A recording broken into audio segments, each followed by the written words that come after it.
Please welcome the Foreign Secretary, Liz Truss.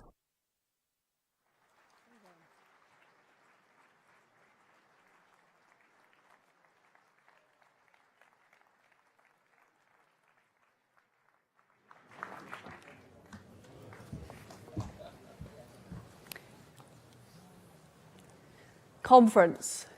As we meet here in Blackpool, we face a different world from the one we've known over the past decades.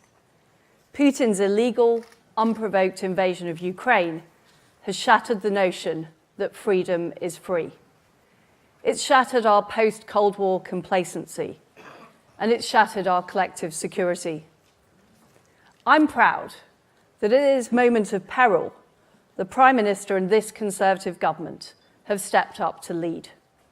We've stepped up by providing lethal aid to Ukraine. We were the first European nation to do so, supporting with NLAW anti-tank weapons, and now with anti-aircraft weapons.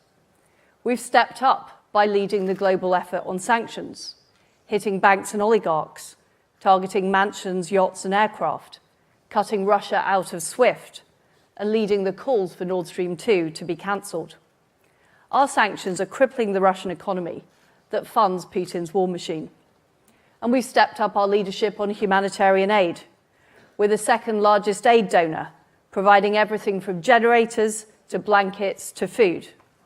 And British people across the country are offering their home to support Ukrainian people in need. That's exactly what British foreign policy is. We stand up to bullies. We fight for freedom. We galvanise our allies around the world.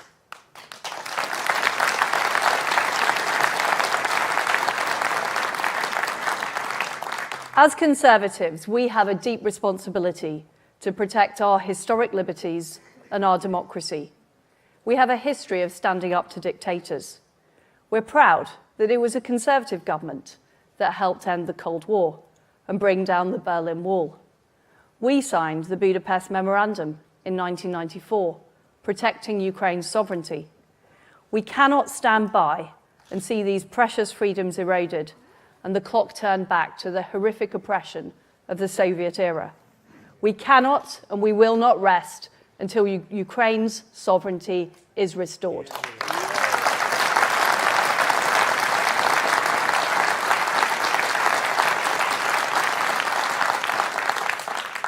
In our belief in freedom and democracy, we are joined by our friends from Ukraine.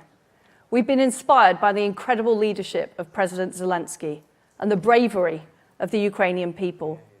I am delighted that we are joined today by their fantastic ambassador, Pristeko.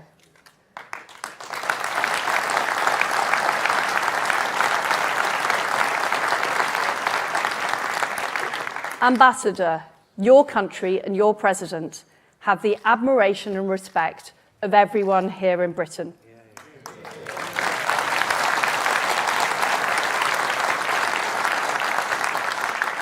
Our two nations understand how precious freedom is and what it means to fight for it. Our friends in Ukraine see and understand the strength of our support. I hear that some people in Ukraine sing God Save the Queen as they use British equipment. Well, Ambassador, everyone in the United Kingdom is saying Slava Ukraini.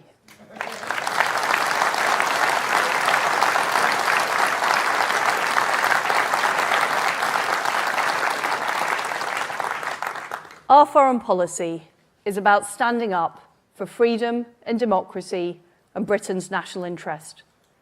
That's why we've worked so hard to secure the release of our citizens, Nazanin and Anousheh, from Iran.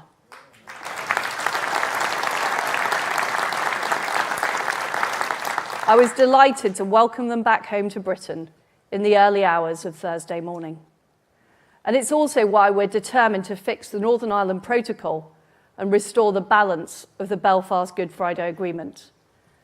We need more flexibility from the EU, and we are prepared to do what it takes to protect the United Kingdom and ensure that all communities in Northern Ireland are treated fairly.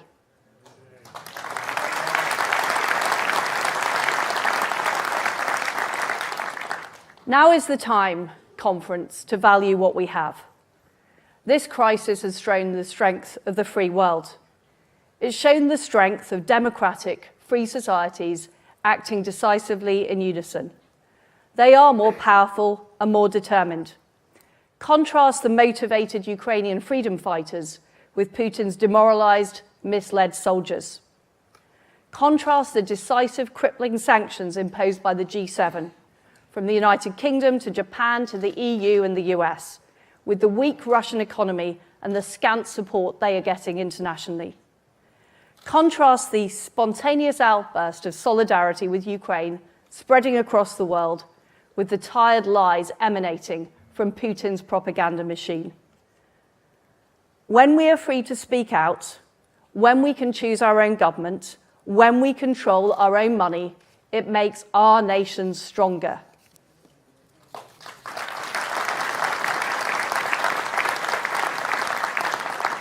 When people are free to choose, they choose freedom. And this strength is being shown right across the world, from South Korea to Canada to Germany to Japan to the United States.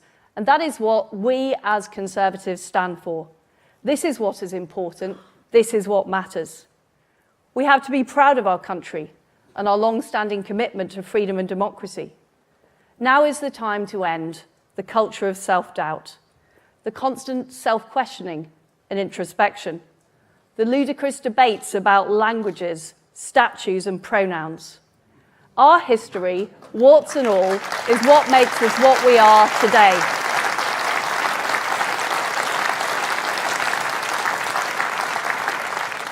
We live in a great country, a great democracy, and we should be proud of it.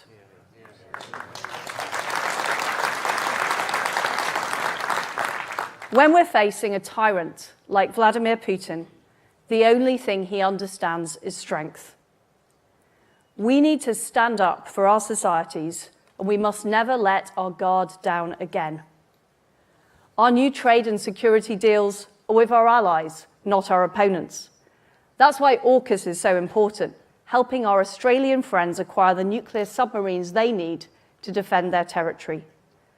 That's why NATO is so important, and it's why we're strengthening it for a new era. The UK is the biggest European spender in NATO, and we're building up our support, our troops in Estonia and Poland. The United Kingdom needs to be strong economically as well as militarily. And that's why we need to drive economic growth through supply-side reform.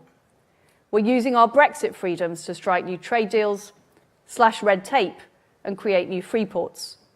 We're ending our dependency on authoritarian regimes. The West focused on cheap goods at the expense of freedom and security. Never again.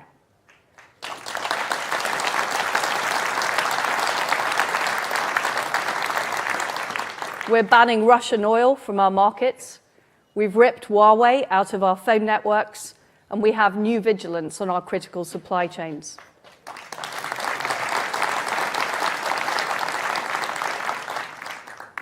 We have seen the most horrific, horrible scenes in Ukraine. We have seen a war in Europe for the first time in decades, and we're seeing incredible bravery from the Ukrainians and deeds of valor that will be written about for generations to come. Britain has stepped up. Now we must do even more. Putin must lose in Ukraine, and with Britain at the forefront, we will ensure he does. Thank you.